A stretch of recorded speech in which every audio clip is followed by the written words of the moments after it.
Livro de Hebreus, capítulo 10, versículo 39. Hebreus 10, versículo 39.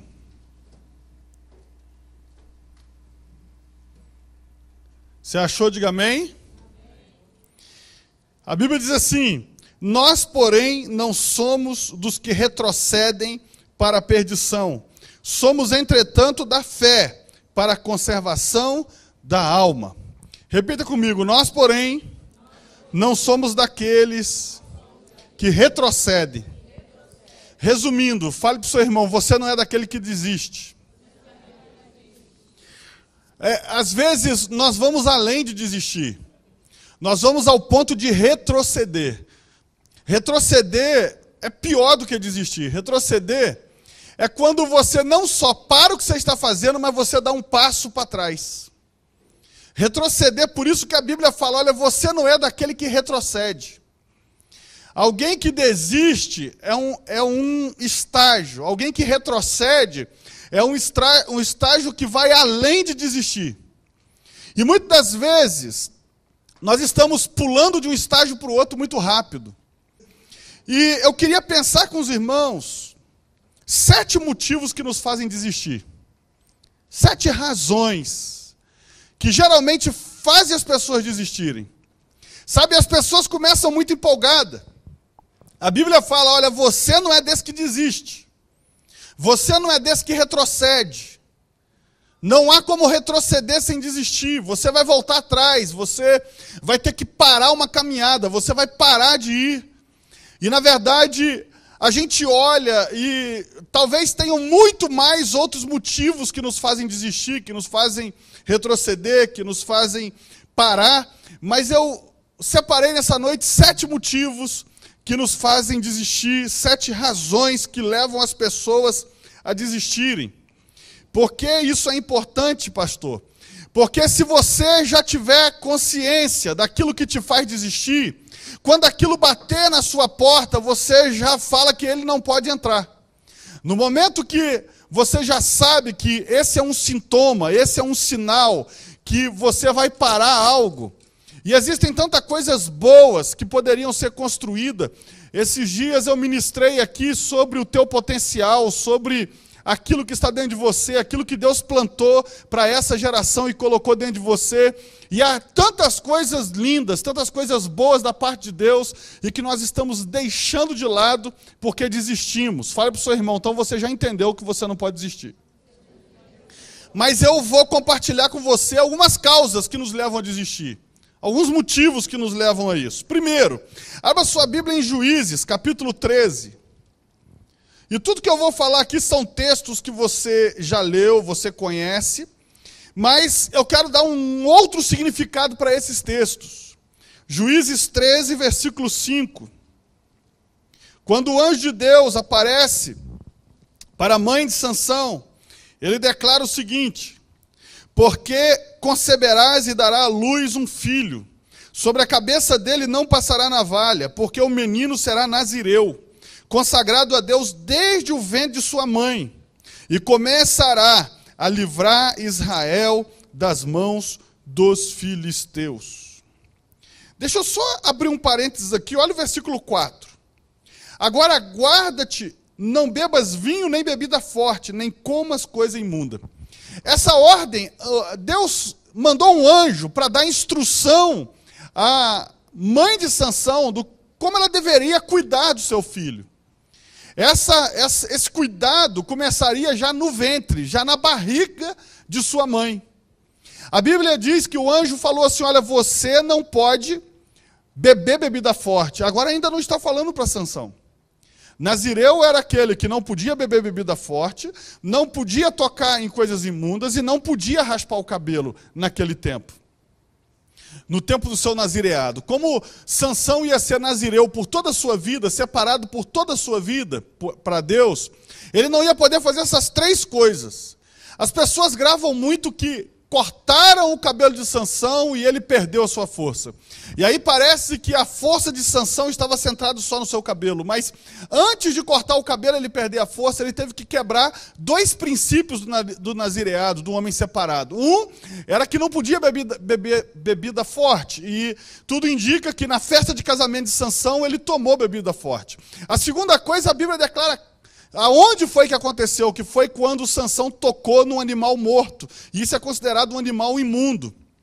Ou seja, só restava uma coisa para quebrar o princípio do homem separado, era raspar o cabelo. Por isso que quando raspa o cabelo, ele perde as suas forças. Ele perde a força que Deus colocava sobre ele. Então você veja a importância. Às vezes a gente fala que nada é problema, nada tem problema, nada, Deus só quer o coração. E na verdade, quando a gente olha, parece que Deus está numa churrascaria. Eu quero coração, eu quero coração, eu quero coração. E na verdade Deus quer a sua vida toda. Fale para o seu irmão, Deus não quer só o teu coração. Ele quer o seu cabelo, quer os seus olhos, quer tudo que você é. Na verdade, Deus, ele não está na churrascaria pedindo a parte da sua vida que ele quer. Ele, na verdade, ele quer você inteiro. Deus é um Deus de 100%, ele não aceita 99%. E quando a gente olha para isso, a gente olha o detalhe, aonde Deus está falando com aquela mulher, olha, você não é separada, mas o que vai estar no seu ventre é separado. Então, eu quero que você não contamine já desde o ventre. Veja a importância de nós nos separarmos daquilo que desagrada a Deus. Mas aí vem o primeiro motivo pelo qual a gente desiste, a gente para, que está no versículo 5. A Bíblia declara no final do versículo 5 que Deus diz: Ele começará a livrar a Israel das mãos dos filisteus. Repita comigo, Deus disse o propósito de Sansão. Quando o anjo diz isso, o anjo está declarando o propósito da vida de Sansão. Ele está dizendo o que vai, para que Sansão veio ao mundo. Ele está declarando qual é o motivo. E a primeira coisa, por que as pessoas param, a primeira razão que levam as pessoas a desistirem das coisas está aqui. As pessoas esquecem o seu propósito, ou não sabem o seu propósito. A primeira coisa que eu quero compartilhar contigo que leva as pessoas a desistirem é isso. Que leva as pessoas a retrocederem é isso. Elas não sabem qual é o propósito da sua vida, ou se esqueceram do propósito de Deus na sua vida. Irmão, eu quero te lembrar um pouquinho daquilo que eu falei um dia desse. Você não veio a esse mundo só para sofrer. Aliás, você não veio a esse mundo para sofrer. Isso é um acidente do pecado que aconteceu no Éden. Você não veio a esse mundo para padecer, para chorar. Você veio a esse mundo para governar sobre as coisas. E a Bíblia diz isso lá em Gênesis. Mas você também não veio a esse mundo só para enriquecer, só para você conquistar as coisas. Existe um propósito de Deus na sua vida. Sansão, quando nasce, não importa as outras coisas que ele ia fazer, desde que ele cumprisse o seu propósito. E o que a gente vê acontecendo na vida de Sansão, é Sansão justamente não cumprindo o seu propósito. Sansão morre com os ímpios, com os filisteus, por quê? Porque ele fugiu do seu propósito.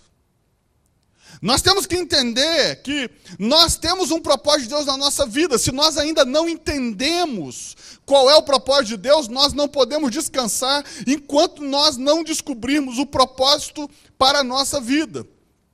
Tem pessoas que o propósito dela é cuidar de coisas sociais, outros é de sustentar o reino de Deus, outros é levar a adoração com as suas vozes, com outras maneiras, mas na verdade cada um de nós tem um propósito na vida.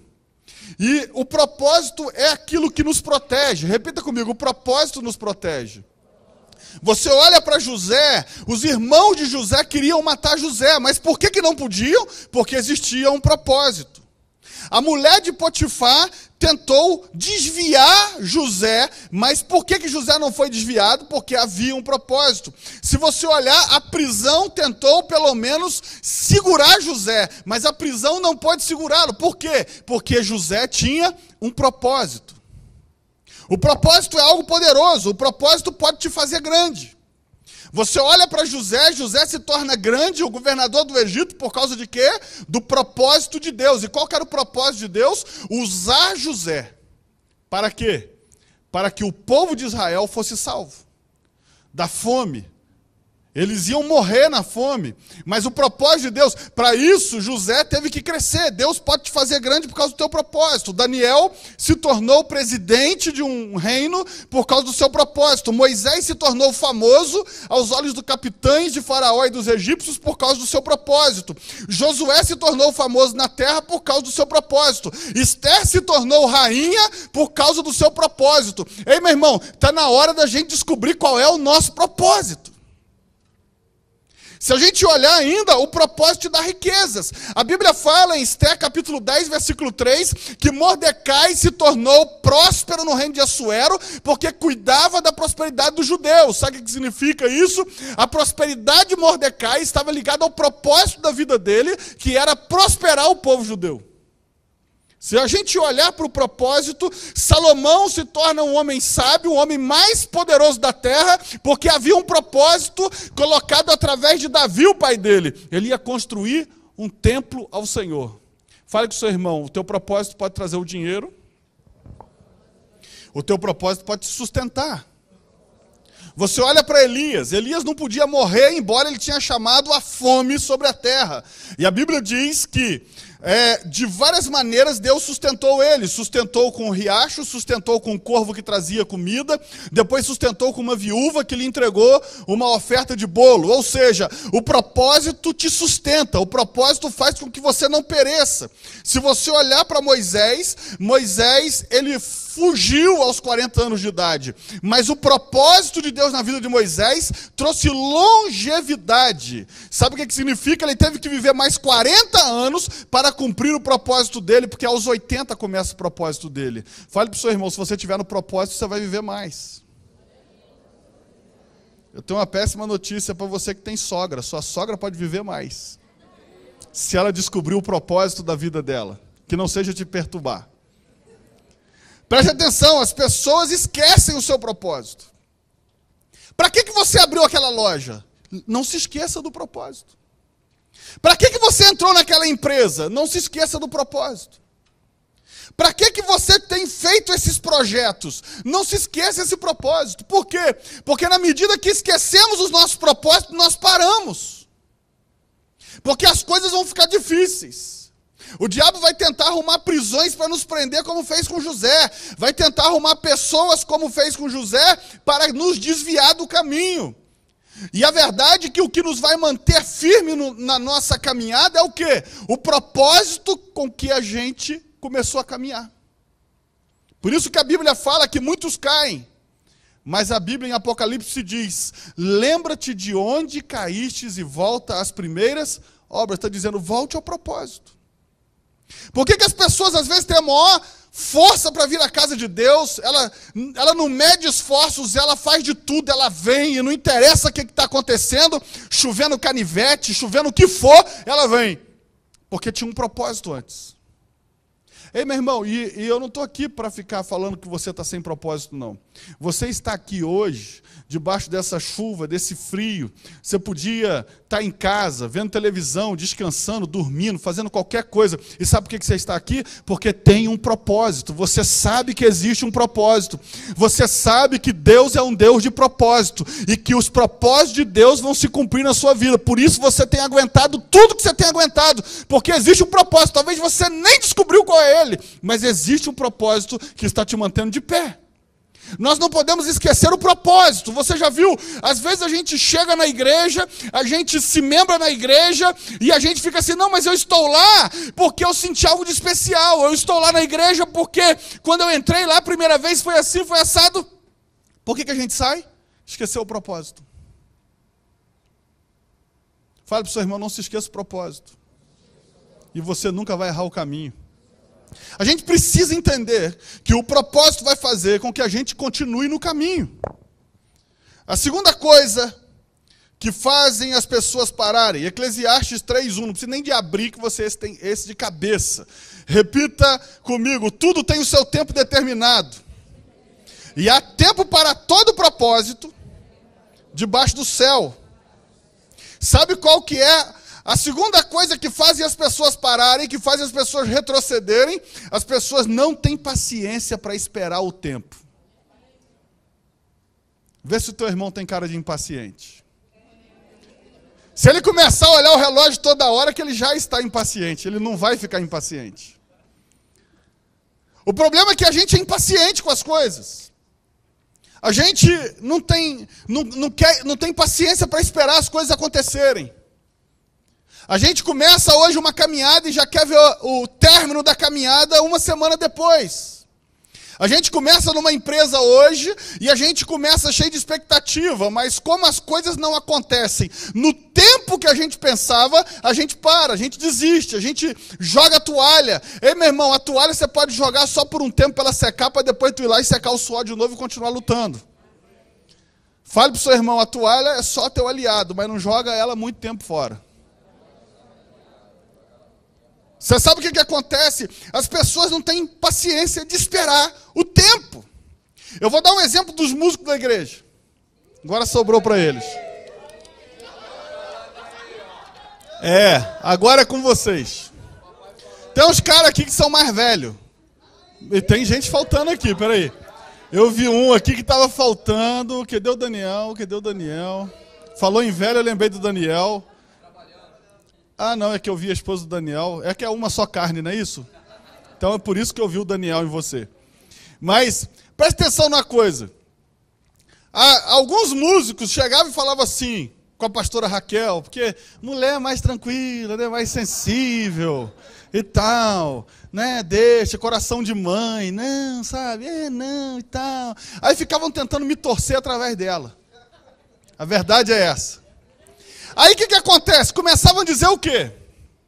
Não, poxa, o som... Porque no início era comigo, como viu que não ia dar jeito, aí foi para cima dela, né?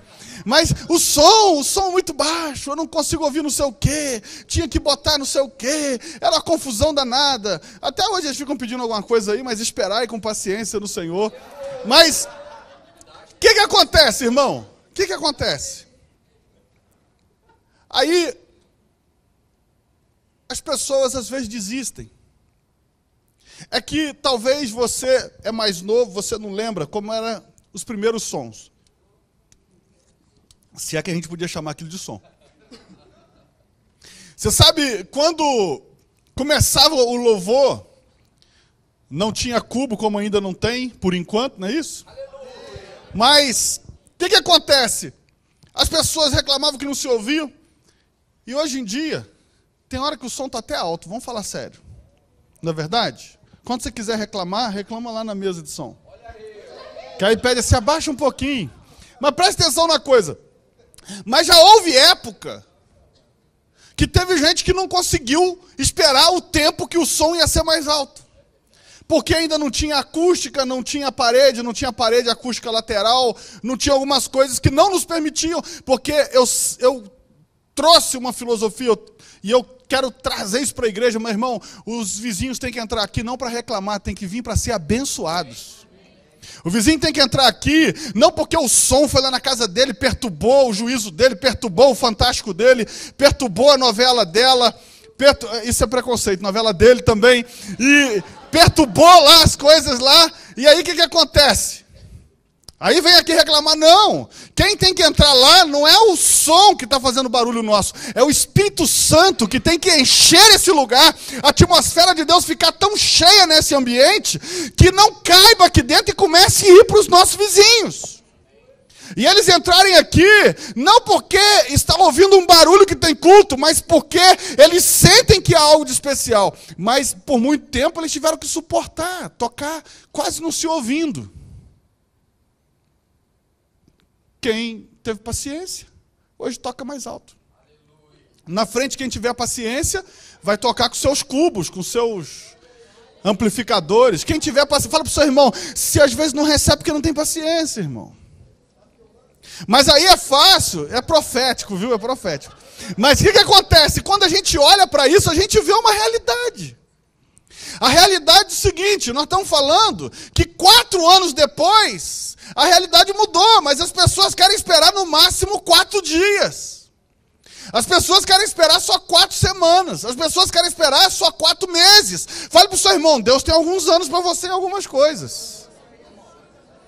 Eu queria te dizer diferente, mas Deus levou 22 anos para permitir que o sonho de José se cumprisse, os seus irmãos se curvassem diante dele. 22 anos. Fale para o seu irmão, deixe de ser apressado, irmão. Jesus levou 30 anos para começar o ministério dele. Fale para o seu irmão, deixe de ser apressado, irmão. Você olha para um homem chamado Josué. Josué levou 40 anos para assumir o povo. Diga para você mesmo, deixa de ser apressado, irmão. O problema é que a gente tem pressa. Eu também tenho pressa, irmão. E como já dizia o pastor Luiz, o apressado come cru. Isso é da época dele. Ele não está aí, mas depois você fala com ele que eu falei dele. Mas sabe de uma coisa? A gente perde a plenitude das coisas porque está com muita pressa. A gente tem pressa de tudo. A gente não tem mais paciência de esquentar uma comida no fogão. Recebe aí, irmãs. Para o seu marido. Não, bota no micro-ondas. Aí aquele negócio resseca a comida. Pensa num cara que não gosta de comida de micro-ondas. Sou eu. Aquilo é também, né? Aí está aparecendo, todo mundo está se revelando agora. Olha só, aquele negócio resseca. Não, mas agora a gente não tem nem paciência para esquentar a comida. Porque você aperta um botão lá, o troço esquenta. O sabor foi para o espaço, junto com as ondas do micro-ondas, mas a gente é muito rápido. Eu não estou nem falando que isso é ruim, na hora da pressa isso é ótimo.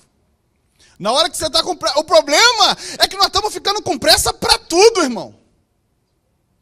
Daqui a pouco vão inventar uma barriga postiça. A mulher fica grávida, tira a barriga, bota na incubadora, 9 meses depois coloca e vai ter o filho.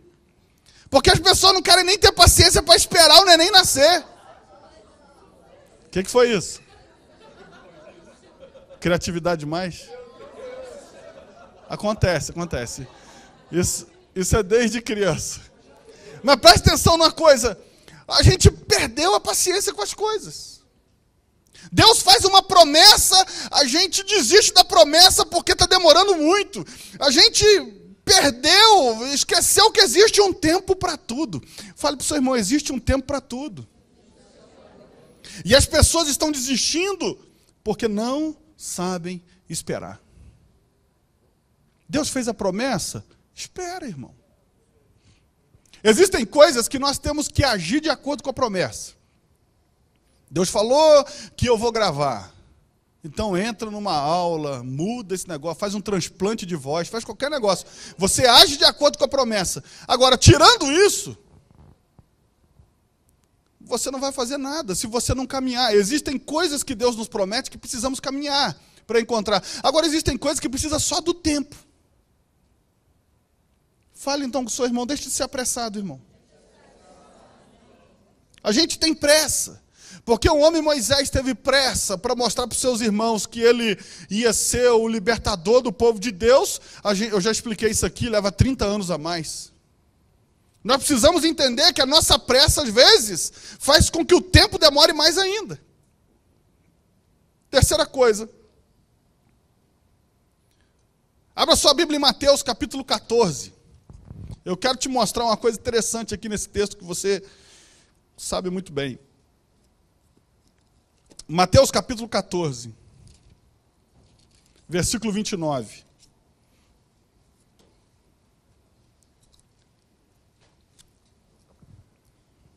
Mateus 14, versículo 29, ao versículo 31. Você achou? Diga amém. Olha que coisa interessante, que nos ensina muito bem. Olha como é que a palavra de Deus se renova.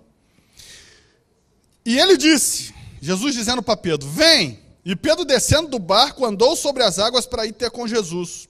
Mas, observando o vento forte, teve medo e, começando a afundar, clamou, Senhor, salva-me. Imediatamente Jesus estendeu a mão, tomou e lhe disse, homem de pequena fé, por que duvidaste? Repita comigo, percebendo o vento forte. Pedro parou. Quando Pedro percebe o vento forte, quando Pedro para o seu foco no vento, na tempestade que estava rolando, enquanto ele já estava andando sobre as águas, a Bíblia fala que ele começa a afundar. Ele começa, fala para o seu irmão, ele começa.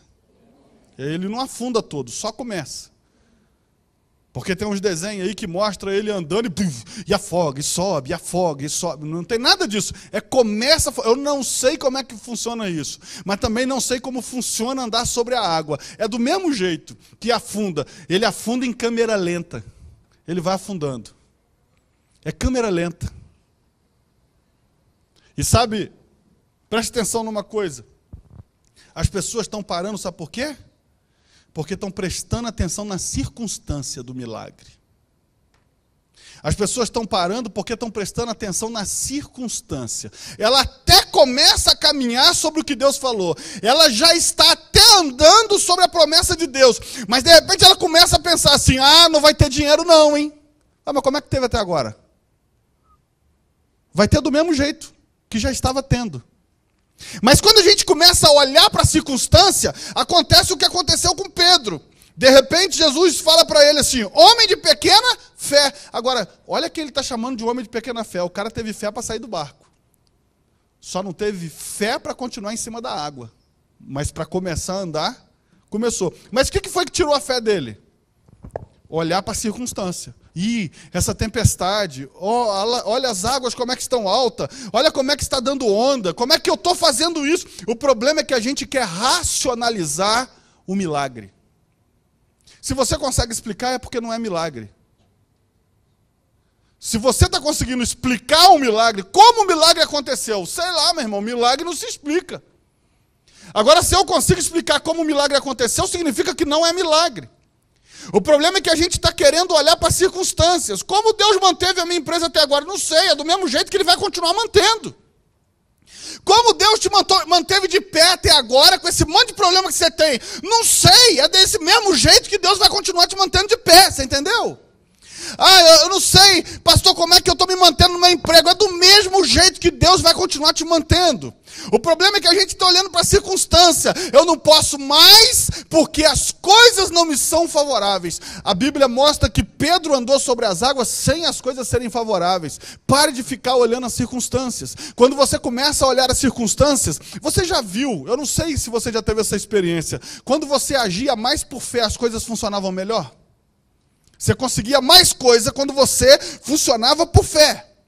Você não ficava tentando entender como é que ia ser. Você simplesmente fazia. Eu sei que fé, ela tem uma linha que separa a fé da irresponsabilidade. Tem hora que eu não sei qual que eu estou do lado de lá e qual que eu estou do lado de cá. Eu já te falei da van. Eu falei, Senhor, será que eu fui responsável? Mas de qualquer forma eu comprei para tu, Senhor. Apela, irmão. E eu já sei que tem uns apelando aí, que de vez em quando cada um me conta cada oração que eu falo, depois vocês dizem que eu que sou criativo. Mas sabe o que acontece? Irmão, quando a gente age sem querer olhar para as circunstâncias, nós vamos fazer coisas que outros não vão viver. Quando em Gênesis 26, Deus manda Isaac semear numa terra que estava estéril, ele não olhou para a circunstância.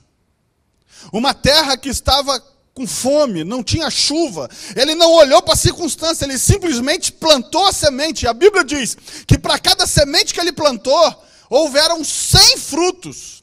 100 por um. Por quê? Porque ele não olhou as circunstâncias. O problema é que a gente está olhando demais as circunstâncias. Eu não estou falando para você ser irresponsável, não é isso. O que depender de organização, seja organizado. O que depender de planejamento, faça o planejamento. Agora, o que depender de Deus, simplesmente faça e deixe o resto com Deus. A gente está parando porque está racionalizando. A gente está parando porque a gente está querendo olhar as circunstâncias. Fale para o seu irmão, não olhe as circunstâncias. Lembrei até de um cântico antigo. Você me lembrou também quando eu falei não olhe as circunstâncias, não foi, Marcos? Eu sei que você lembrou. Eu senti daqui que você lembrou. Como é que era mesmo? Esqueceu, né? Mas olha só, não olha as circunstâncias. Não, né, Marcos? Que é assim a música, né? Então, viu? Irmão, é isso aí. Tu também, Gui? Ele não viu o dilúvio não, mas pisou na lama. Preste atenção numa coisa, irmãos. Pare de ficar olhando se dá para Deus fazer um milagre. Não é você que vê o ambiente do milagre. Você só cria com o seu coração. As coisas estão mal, é ótima oportunidade para fazer um milagre. As coisas estão dando errado, ótima oportunidade para Deus mostrar o poder de Deus na sua vida. As coisas estão dando errado, não significa que vão continuar dando errado. Fale para o seu irmão, mude as suas palavras, e o que acontece à sua volta vai mudar. Quarta coisa que faz as pessoas pararem. Olha só, Atos capítulo 2, versículo 1. Atos 2, versículo 1. Cumprindo-se os dias de Pentecostes, estavam todos reunidos no mesmo lugar. E de repente veio do céu um som, como de um vento veemente e impetuoso, e encheu toda a casa em que estavam assentados. E foram vistas por eles línguas repartidas como que de fogo, as quais pousaram sobre cada um deles. E todos foram cheios do Espírito Santo e começaram a falar em outras línguas, conforme o Espírito Santo lhe concedia que falasse. Se você olhar Atos capítulo 1, versículo 15, diz: E naqueles dias, levantando-se Pedro no meio dos discípulos, ora, a multidão junta era de quase 120 pessoas. Repita comigo, 120 pessoas. Se você olhar para o texto de Lucas 24, 49, Jesus falou assim: Eis que sobre vós envio a promessa do meu Pai, ficai, porém, na cidade de Jerusalém, até que do alto sejais revestido de poder. Se você olhar outros textos, Jesus encontrou com 500 pessoas. Jesus esteve, depois que ressuscitou, ele passou essa instrução. A Bíblia diz que mais de 500 o viram. A Bíblia diz que os discípulos o viram. A Bíblia fala de diversas pessoas. Ou seja, resumindo, muito mais de 500 pessoas viram Jesus no tempo da ressurreição, depois que ele ressurgiu. E a Bíblia diz, em Lucas 24, que ele deixou uma ordem: ficai em Jerusalém. Até quando? Até quando ele deixou a ordem? Até que do alto sejais revestidos de poder. Sabe qual é a quarta coisa que as pessoas param?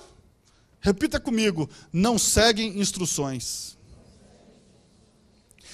Deixa eu recapitular contigo. 500 pessoas, a Bíblia diz que mais de 500 pessoas viram Jesus, receberam instrução de Jesus: ficai em Jerusalém até que do alto sejais revestidos de poder. Quando o poder desce sobre Jerusalém, no dia de Pentecoste, na festa de Pentecoste, o capítulo 1 do versículo 15 de Atos diz: ora, estava ali reunidas 120 pessoas. Uma multidão de 120 pessoas. Uma coisa que eu aprendi há muito tempo: para Deus, multidão é relativa. Deus te prometeu que você vai pregar, cantar, ensinar para uma multidão, para ele é relativo. Porque aqui, uma multidão são 120 pessoas. No dia que Pedro está pregando, uma multidão são 5.000. Fale para o seu irmão, multidão para Deus é relativo. Aí depois o cara fala assim: mas Deus não cumpriu a promessa. Não, você que não entendeu. Aí a Bíblia fala que 500, mais de 500 pessoas ouvem a instrução e só 120 aproximadamente seguem a instrução. Por que tem gente parando no meio do caminho? Não segue a instrução. O problema é que a gente não segue a instrução e quer chegar onde Jesus falou que a gente vai chegar. A gente não segue a instrução e a gente para. Por quê? Quando a gente não segue a instrução, as coisas não vão dar certo. Para 380 pessoas, não foram cheias do Espírito Santo. Por quê? Porque a ordem era: ficai em Jerusalém. Não só desça no dia de Pentecostes para festejar em Jerusalém, mas fique aqui, até que do alto seja revestido do Espírito Santo. O problema nosso é que a gente não segue, a gente tem dificuldade. Eu já falei isso aqui, tem pessoas que vêm pedir conselho, não sei para quê, não segue. Na verdade, eu até sei para quê. Ela quer ter alguém para jogar a culpa. Se por acaso a pessoa pede e não segue instrução, não perca tempo com essa pessoa, irmão. Não perca tempo. Sabe por quê? Essa pessoa não vai chegar a lugar nenhum. Porque não segue a instrução. A Bíblia mostra, 380 pessoas não seguiram a instrução. E tem mais, a Bíblia diz, vocês vão ficar em Jerusalém até 1 hora. Qual é a hora? Até que você já revestiu de poder. Aí teve que vir a perseguição para espalhar a igreja. Porque também eles receberam a primeira instrução. Ficaram lá. Depois de revestido do poder, quiseram ficar lá também. Você sabe de uma coisa? Muitas pessoas estão parando porque não seguem a instrução e depois diz que deu errado. Já viu aquele cara que vê a receita do bolo e resolve fazer a receita dele em cima daquela receita? Depois diz que dá errado. O cara aprende de um jeito como fazer, mas depois ele acha que o jeito dele é melhor. Aí dá errado. Aí o que acontece? Não, isso aqui não dá certo. Aí o cara para. Por que para? Porque não houve instrução. Fale para o seu irmão, se você quiser ir mais longe, aprenda a ouvir instrução. Quinta coisa, 2 Reis, capítulo 5, versículo 9. Esse aqui, preste bem atenção, que isso aqui tem sido uma grande causa de pessoas que desistem. 2 Reis, capítulo 5, versículo 9. Olha que interessante. Naamã, ele recebe a instrução, e olha o que acontece. Assim veio Naamã com seus cavalos e com seu carro, e parou na porta da casa de Eliseu. Eliseu mandou-lhe um mensageiro dizendo, vai e lava-te 7 vezes no Jordão, e a tua carne te será restaurada, e serás purificado. Naamã, porém, indignou-se muito e foi-se dizendo, aqui está o detalhe, eu pensava que ele invocaria o nome do Senhor seu Deus, moveria a mão sobre o lugar infectado e me curaria a lepra. Repita comigo, eu pensava. Sabe por que tem gente parando? Está pensando demais.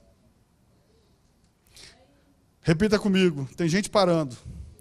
Por causa da desilusão, em cima da ilusão que ele criou.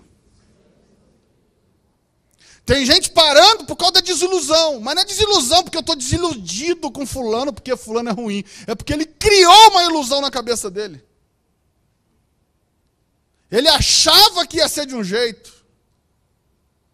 Ele pensava que iam fazer com ele, iam honrá-lo, e aí ele para, por causa da desilusão. Está desiludido. Mas desiludido com o quê? Com a promessa que foi feita para ele? Porque existe essa desilusão, essa é verdadeira. Aquele que, vamos supor, eu falo para minha sogra, eu posso te levar mais para perto de Deus. Só não digo qual é o método. Ela pode ficar desiludida com o método. Mas o que você tem que entender, às vezes a gente está desiludido sem promessa nenhuma.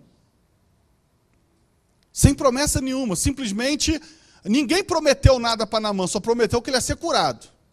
Mas qual a ilusão que ele faz na cabeça? Eu pensava que eu ia ficar de pé com o profeta ia se colocar de pé, o profeta ia pegar a mão, colocar a mão sobre o lugar infectado e eu ia ficar sarado. Ele criou uma ilusão na cabeça. Tem gente que entra na igreja e cria uma ilusão. Eu pensava que eu ia ser missionário. Eu pensava que o pastor ia me receber e já ia me colocar para pregar. Eu pensava que o pastor ia me receber e já ia me colocar como líder de alguma coisa. Eu não sei, as pessoas colocam ilusão na cabeça. E elas ficam desiludidas. E elas param por causa... É diferente de eu falar assim, você pode vir que você vai ser líder de alguma coisa. Eu provavelmente me interno no manicômio, porque... Mas vamos supor que eu prometo para você, não, você vem para cá que você vai ser líder de não sei o quê. Ah, tá bom. Aí o cara vem e eu falo assim, não, você não vai ser não. Isso é uma desilusão em cima de alguma coisa verdadeira. Eu prometi alguma coisa e eu não cumpri essa alguma coisa. Você está entendendo isso? Essa é uma desilusão que é uma frustração, um negócio que está em cima de algo verdadeiro. Agora o problema é que as pessoas estão se iludindo. Ninguém falou nada e ela já criou uma figura. Ela já criou uma coisa. Ela foi ser contratada e quando ela vai entrar, ela imaginava que era outra coisa. Mas não porque o patrão prometeu alguma coisa, é porque ela fez uma ideia na cabeça dela e agora ela está desiludida. E quando você se desilude por causa de uma ilusão que você criou, não por causa de uma promessa de alguém, mas por causa de uma ilusão tua, é mais difícil ficar de pé do que quando alguém te feriu de verdade, a palavra. Porque você já fez tanto plano com aquilo. Você já imaginou tanta coisa com aquilo. Você já se idealizou de uma maneira que você não consegue mais se ver de forma diferente. E aí não adianta ninguém virar para você e tentar te convencer, por quê? Porque você criou aquela imagem na sua cabeça. Sabe por que muita gente parou em 2013? Ficou desiludida com o que ela mesma criou na cabeça dela. Sabe por que muita gente vai parar em 2014? Porque está criando ilusões. Ninguém prometeu nada. Ninguém falou nada. Mas ela vai ficar desiludida como Naamã. Ninguém falou para Naamã, Naamã, o profeta vai te honrar. Naamã, quando você chegar diante dele, ele vai se colocar de pé. E ele vai fazer, não. A Bíblia diz que ele fica totalmente iludido por ele mesmo. Fale para o seu irmão, não se iluda contigo mesmo. O problema é que a gente viaja na maionese e acha que é o Espírito Santo que está falando com a gente. O problema é que a gente vira e cria uma fantasia, a gente cria uma ilusão, e aí depois, quando o castelo começa a ruir, a gente fala que Deus não está com a gente, que o pastor não tem unção, que o meu patrão é ruim, que a gente cria uma ilusão. Fale para o seu irmão, cuidado com o que você está criando na tua cabeça. O problema nosso é esse, a gente às vezes está parando por causa de uma desilusão, não em cima de uma promessa, mas em cima da ilusão que a gente criou. Deus não fez promessa, ninguém fez promessa, e a gente cria uma ilusão. Muita gente para aqui.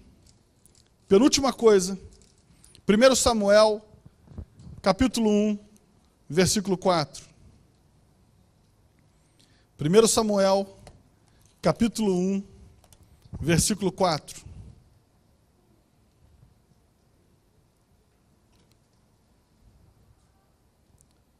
Você achou? Diga amém. Diz assim a Bíblia: e sucedeu que no dia em que Eucana sacrificava, dava a ele porções do sacrifício a Penina, sua mulher, e a todos os seus filhos e a todas as suas filhas. Porém a Ana dava uma parte excelente, porquanto ele amava a Ana. Porém o Senhor lhe tinha cerrado a madre, e a sua competidora excessivamente a irritava, para a embravecer, porquanto o Senhor lhe tinha cerrado a madre. E assim o fazia ele, de ano em ano, quando ela subia à casa do Senhor, assim a outra a irritava, pelo que chorava e não comia.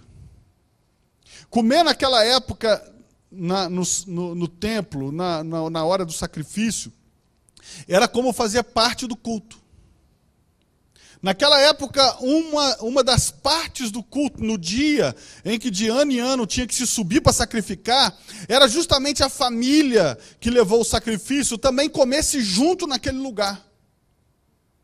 E a Bíblia fala que de ano em ano, Eucana, ele levava a sua família, ele levava a Ana, ele levava a Penina para poder sacrificar, participar daquele culto anual. Mas a Bíblia diz que todas as vezes que chegava lá, a Bíblia diz que Penina perturbava o juízo de Ana.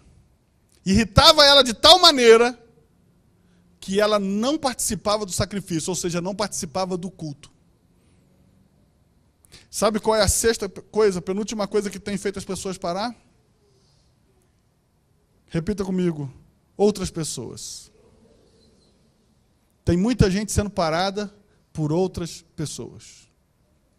Pessoas que não têm comprometimento contigo e que é só apontar as tuas falhas, não para que você corrija, mas para que você se irrite.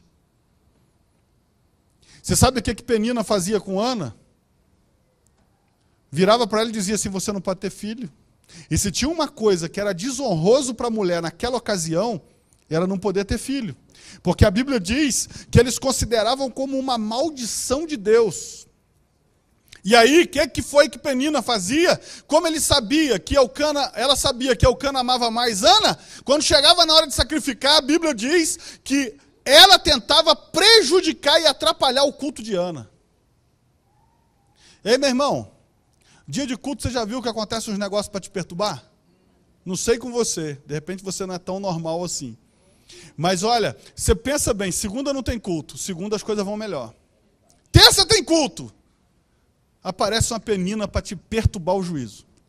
A penina vem vestida de homem, de mulher, vem vestida de notícia, vem vestida de fofoca, vem vestida de um monte de coisa. O problema é que no dia de culto, no dia que vai ter culto, sempre aparece uma penina para roubar o teu culto. Mesma coisa. E o que faz parar a pessoa é o quê? Às vezes outras pessoas. Muitas pessoas param porque outras estão lutando para ela parar. E uma coisa a Bíblia diz, sujeitai-vos a Deus, resistiu o diabo e ele fugirá de vós. Se você começar a faltar culto porque se irritou no dia de culto, o diabo vai usar isso no outro culto. E aí se você faltar de novo, o diabo vai usar isso no outro culto. E sabe qual é o dia que você vai ter paz? Nunca! Porque está dando certo, o diabo não é burro, irmão. O diabo vai ver que no dia de culto, se te perturbar, você falta culto. Que no dia de culto, se te perturbar, você para de vir. Se ele entender que vai ter problema no teu emprego e você vai deixar de vir, ele vai botar problema no teu emprego todo dia para você não querer mais saber de Deus. Se ele entender que vai ter briga dentro da tua casa no dia de culto e você vai deixar de vir, meu irmão, casal briga, não briga? Vem de mal, mas vem.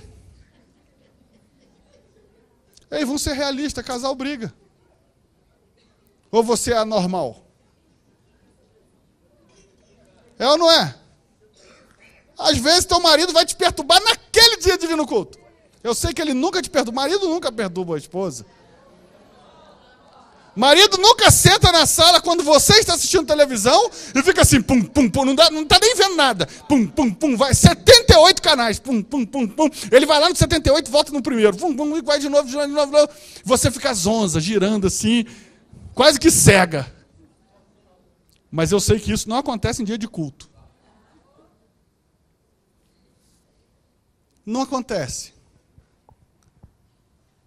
Seu marido é normal, irmão. Seu marido, ele... Ih? Mas olha só. Homem é tudo igual, seja ele profeta, seja ele desprofeta, seja ele o que for. Olha para um cara chamado Eliseu. Olha para um cara chamado Eliseu. Na casa da sunamita, sei lá quantos dias... Toda vez que ia passar por Sunem, ficava na casa dela, comia lá, dormia lá. De repente fala, o que a gente pode fazer para ajudar ela, hein? Aí o Geazi, devia ser um homem anormal, virou e falou assim, ela não tem filho. Aí de repente Eliseu se toca, não é mesmo, eu não tinha percebido isso. O cara comia lá todo dia, dormia lá todo dia e não percebeu que dentro da casa não tinha uma criança. Fale para o seu irmão, para a sua irmã, fale assim, seu marido é normal. Se o profeta Eliseu era distraído desse jeito, meu irmão, dá glória a Deus pelo marido que você tem. Viu, Ney? Dá glória a Deus pelo seu... Né, tem que me ajudar também, né? Dá glória a Deus. Sabe? Olha, meu irmão, o cara era profeta, tinha revelação a quilômetro de distância e não percebeu dentro da casa da sunamita que não tinha uma criança, dormia lá, comia lá. Olha para o seu marido com carinho agora. Olha para ele, não, mas olha assim. Olha para ele. Olha para mim, né? Fale para o seu marido assim, poxa amor, você é querido mesmo. Eliseu, irmão, Eliseu, o profeta, o cara. Era homem. Era normal. Isso me dá um consolo. Vocês não têm ideia. Pena que eu não posso falar assim, deixa eu ver se tem alguma coisa bíblica da mulher. Eu vou pensar sobre isso, depois eu falo com vocês. Tá? Mas a gente tem que entender que se você... No dia que vem para a igreja, brigar com a sua esposa, brigar com o seu marido, também não vou na igreja mais. Você viu que Deus é culpado de tudo? A gente se aborrece, também não vou na igreja mais. O marido brigou contigo, também não vou na igreja hoje. Arroz saiu sem sal, também não vou na igreja hoje. A empregada queimou a camisa, também não vou na igreja hoje. Você já viu que Deus paga a conta de tudo? Era para dizer o contrário, esse capeta endemoniado também, hoje eu vou na igreja. É o contrário, mas a gente faz o contrário. Aí o diabo vai pegando o que te irrita. O diabo vai sacando, faz igual Penina. Você vê que a Bíblia diz que Penina só ia na ferida. Qual que era a ferida de Ana? Ela não podia ter filho. Ela só tocava na ferida. Ei, meu irmão, o diabo vai tentar só tocar na ferida. É o que te perturba que ele vai tentar trazer no dia de culto. É o que te perturba que ele vai tentar fazer. Para quê? Para a gente desistir. Nosso problema é que a gente, às vezes, não pensa que até isso pode estar sendo espiritual na nossa vida. Se você olhar, as pessoas estão parando a gente olha Gálatas 1:10. Paulo diz assim, porque persuado eu agora a homens ou a Deus? Ou procuro agradar a homens? Se eu tivesse ainda agradando aos homens, eu não seria servo de Cristo. Não adianta querer agradar as pessoas, você tem que agradar a Deus. Fala para o seu irmão, você tem que agradar a Deus. Saul perdeu o reino porque quis agradar o povo. A gente olha para Pilatos, condenou Jesus porque quis agradar as pessoas. Arão fez o bezerro de ouro porque quis agradar o povo. Ei, meu irmão, queira agradar a Deus primeiro. Se nós quisermos agradar a Deus, o tanto que a gente quer agradar as pessoas, a gente estava feito e Deus estava feito também. A gente já fazia tudo por Ele. Ei, meu irmão, então se no dia que é culto, igual Penina, a gente pode dizer uma coisa de Ana. A Bíblia diz que de ano em ano ela subia para sacrificar e Penina perturbava todo ano. Mas sabe o que ela fazia? Ia sabendo que ia chorar, mas ia. Fala para o seu irmão, venha sabendo que você vai chorar, mas venha. Meu irmão, você sabe, Hebreus fala assim, ofereçamos por meio de Cristo a Deus sacrifício de louvor. Sabe o que é sacrifício de louvor? É aquele dia que você não está afim. Pensa no dia que você não quer cantar, você não quer ver gente, senão você vai cortar a cabeça das pessoas. Você não quer ver as pessoas, porque você quer fuzilar o mundo, botar no paredão e matar todos assim de uma vez só. Aliás, para economizar, criar uma bomba que atravesse um por um assim e gaste uma munição só.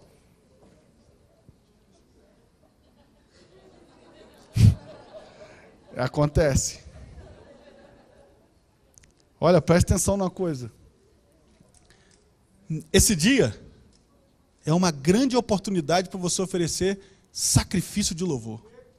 Sacrifício de louvor não é o dia que você fala assim, caramba, eu fui promovido, cara. Hoje eu vou, meu irmão, eu vou acabar minha voz na igreja hoje cantando. Isso aí não é sacrifício, pô, isso aí é moleza. Louvar enquanto está dando tudo certo, qualquer um faz. Agora quando tudo dá errado. Aí a Bíblia fala assim, ofereçamos por meio dele a Deus sacrifício de louvor, que é fruto de lábios que confessam o seu nome. Quando você entra aqui na igreja e está dizendo, eu amo ao Senhor, e está a música lá, você fala, isso é mentira, eu estou odiando Deus hoje. Eu amo para o seu irmão, olhe para o seu irmão. Aí o pastor naquele dia nunca manda você olhar para o irmão para dizer que ama ele. Mas o dia que você quer matar o seu irmão, o pastor vira e fala assim, o ministro de louvor vira e fala assim, diga que você ama ele. E aí você fica num problema sério. Se falar é mentira, se não falar é desobediência. Solução para isso, sacrifício de louvor. Estou profetizando. Eu quero te matar, infeliz. Mas eu te amo. Nem que seja profeticamente eu te amo. Nem que seja para te despedir para o céu eu te amo. Sabe de uma coisa, irmão? Nós precisamos entender que sacrifício de louvor é aquele dia que você vai achar que é falsidade tua vir na igreja. Você não quer dar paz do Senhor para ninguém. Você não quer cumprimentar ninguém. Chega mais tarde e sai mais cedo. Na hora da bênção apostólica, vaza. A bênção vai te acompanhar, porque tipo assim, é em prol de você não matar ninguém. Ela vai junto contigo. Sabe o que acontece? Pastor, mas hoje eu não quero, eu tô com sono danado, eu tô com sono. Durma aqui, irmão, já te falei isso. Eu só não deixo você trazer uma rede, porque aí é abuso. Mas olha só, durma aqui. Berço esplêndido, tu quer melhor do que isso? Dormir na glória de Deus, olha que maravilha. Olha, meu irmão, a Bíblia fala que Moisés não sentiu nada, mas ficou exposto à glória de Deus, e ele o rosto dele brilhou, a glória de Deus se apegou a ele. Meu irmão, você sabe que... Agora eu estou falando sério, eu sei que é engraçado, mas estou falando sério. Quando você estiver com sono e você só não ronca que vai pegar mal, você vai ficar com vergonha, mas durma aqui. Durma, sério, entre aqui, vai lá para o final para ninguém te zoar, e a câmera não te pegar, senta lá e dorme, irmão. Você vai sonhar com anjo, você vai sonhar com estratégia de Deus para a sua vida. Agora, por que eu falo? Você sabe que eu fico feliz? Quando eu vejo 1 ou 2 dormindo? Fico. Não é porque eu sou anormal, não. É porque eu sei que vocês estão cumprindo instrução. Eu sei que se fosse outro, o cara tinha ido para casa dormir. Eu estou falando sério, quando eu olho umzinho, se eu olhar a igreja toda, eu fico preocupado. Aí é diferente, eu falo, Jesus, o que está acontecendo? Deve ser a mensagem, está igual uma espada, longa e chata. Mas eu fico preocupado, então não vão dormir todo mundo, nem que seja por educação, não vão dormir todo mundo. Mas quando eu vejo só 1zinho, 2zinho, 3zinho, no máximo, não mais do que isso, dormindo, eu falo assim, que legal. Dentro de mim, eu fico alegre, irmão. É sério. Alguém ia dizer assim, caramba, a mensagem está muito chata. Eu digo assim, não, eles estão seguindo o que eu ensino. Se fosse o outro, estava em casa dormindo. Mas ele veio oferecer sacrifício. Você sabia disso? Então, o dia que você for dormir, durma sem peso na consciência aqui dentro. Durma em paz, sonhe com os anjinhos. Literalmente, sabe por quê? Eu não vou ficar preocupado contigo. Teve um pastor que eu conheci, que eu não vou dizer o nome dele, que às vezes ele dormia, aquelas igrejas que costumam botar a coisa no altar, a cadeira no altar para os presbíteros, pastores, pessoal, né? Aí ele tinha mania de dormir, ele tinha uma estratégia para dormir, recebe aí, irmão.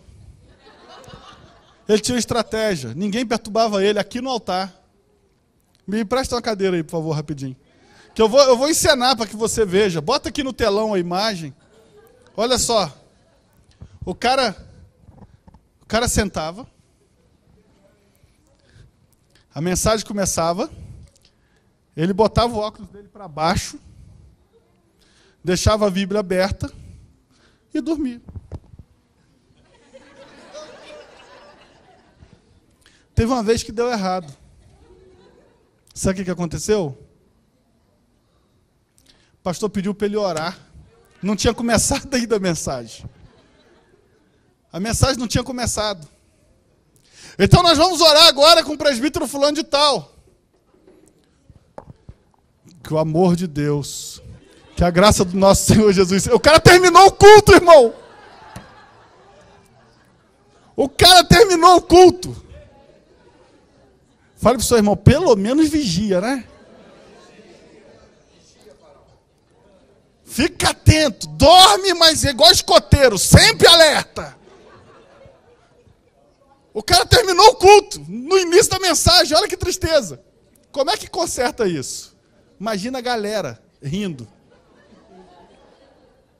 Se você que não participou da cena está rindo, imagina você sabendo que o cara já dormia todo culto. Fala a verdade, se tu estivesse lá, tu ia torcer para isso acontecer. Ei, meu irmão, se você dormir aqui, eu não vou ficar achando que você está achando a mensagem chata, não. Eu olho assim, eu falo assim, tá vendo? Aquele dali é fiel. Ele obedeceu. Não está ouvindo nada, mas está deitado em berço esplêndido. Ou melhor, sentado em berço esplêndido. Sabe de uma coisa? É sério. Se é para dormir, que é melhor do que dormir aqui? Imagina se o diabo vai te atacar aqui dentro. Cheio de anjo. Aí ele vai resolver te pegar aqui dentro, dormindo. Ele não é burro, irmão. A notícia ruim vai ter que esperar o final do culto para poder chegar em você. Então, pode parecer engraçado. Mas não deixe as pessoas te impedirem de chegar até Deus. Não deixe o seu cansaço te impedir. Não deixa aquele dia que você acorda azedo. Pede até perdão para as pessoas porque parece que vai morrer. Sabe aquele dia? Porque tem dia que a gente acorda parecendo que é o último dia, né? A gente devia acordar todos os dias assim. Porque a gente fica tão bonzinho no nosso último dia, que não é o último, que a gente deveria ter o último dia todo dia. A gente fica mais amável, briga menos, porque a gente acha que vai morrer. Sabe de uma coisa? O dia que você não tiver mais afim, não, eu não quero ir para a igreja hoje que vai ser falsidade, não vai ser falsidade não, sacrifício de louvor. Fale para o seu irmão, sacrifício de louvor. E a última coisa, que nos fazem parar, essa é muito simples, repita comigo, porque paramos de acreditar nas promessas de Deus. Muitas vezes nós estamos parando, porque esquecemos ou não acreditamos a promessa de Deus. Hebreus 10, 23 diz assim: retenhamos firmes a confissão da nossa esperança, porque fiel é o que prometeu. Filipenses 1,6, tendo por certo isso mesmo, que aquele que em vós começou a boa obra, a aperfeiçoará até ao dia de Jesus Cristo. Nós temos que começar a acreditar no que Deus fala ao nosso respeito. A gente acredita no que o diabo fala de nós.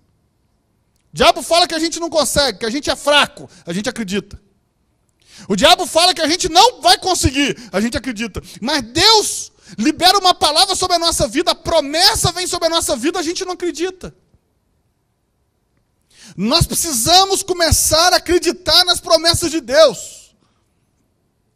A Bíblia diz que os céus e a terra passarão, mas as minhas promessas não hão de passar. O que foi que Deus te prometeu, irmão? Qual foi a promessa que Deus entregou para você, dizendo o que você ia fazer, o que você ia fazer? Esses dias alguém estava bem doente, pensando que ia morrer, ele falou comigo, falou assim: pastor, eu apelei. E eu fico satisfeito quando eu ouço isso. Ele falou assim: eu virei para Deus, eu estava sentindo que eu ia morrer, e eu falei para Deus: Senhor, eu tenho promessa, tenho promessa, tenho promessa. Não olha para o lado não, senão você vai descobrir quem é porque está rindo. Mas eu tenho promessa, eu tenho promessa, eu tenho promessa. E o que é isso? É acreditar que tem promessa. É acreditar que Deus tem um propósito na minha vida. Eu quero chamar o Ministério de Louvor. Eu tenho um propósito de Deus na minha vida, eu não vou morrer assim não. Ei, meu irmão, eu tenho falado aqui, eu tenho orado a Deus e dito: Senhor, se eu morrer desse jeito, saiba que eu vou para o céu alegre, mas vou frustrado. Porque eu não consigo acreditar que Deus nos chamou só para isso aqui, para fazer uma reunião. Eu não consigo acreditar que Deus nos chamou e reuniu esse grupo aqui numa época tão difícil de Natal, onde o pessoal fica enrolado para sair do trabalho. Eu não acredito que Deus te trouxe aqui só para isso, irmão. Eu acredito que tem algo mais de Deus na sua vida para você realizar antes de você morrer. Eu acredito que muita coisa ainda você vai ter que perdoar, é verdade, mas eu acredito que Deus vai liberar a sua vida para você fluir em muitas coisas, para você ser capaz de sentar com pessoas que tentaram te prejudicar, e as pessoas vão ficar doidas contigo, tentando entender como você faz isso, até que vão conhecer o Deus que opera na sua vida, o Deus que faz promessa na sua vida. Nós temos que entender que há promessas de Deus que vai passar por caminhos que a gente não quer. É como José, o caminho não ia ser na cabeça dele, pela prisão, pela escravidão, mas meu irmão, uma coisa é verdade: aquele que fez a promessa é fiel para cumprir a promessa na sua vida. Ele não vai deixar você morrer se você continuar caminhando no caminho que deve andar. Você não vai morrer antes que a promessa se cumpra. Aquilo que Deus te prometeu ainda na sua adolescência, não importa quantos anos passou, pode ser que tenha muito tempo, mas o que eu quero dizer é uma coisa: vai se cumprir. Não abra mão da promessa de Deus na sua vida. Deus prometeu que seu filho vai ser alguma coisa, fale, reivindique, diga: Senhor, ele vai ser, o Senhor prometeu. Sabe o que é, meu irmão? Nós temos que começar a deixar viva a promessa de Deus na nossa vida. O profeta disse: quero trazer à memória o que me traz esperança. Se coloque de pé.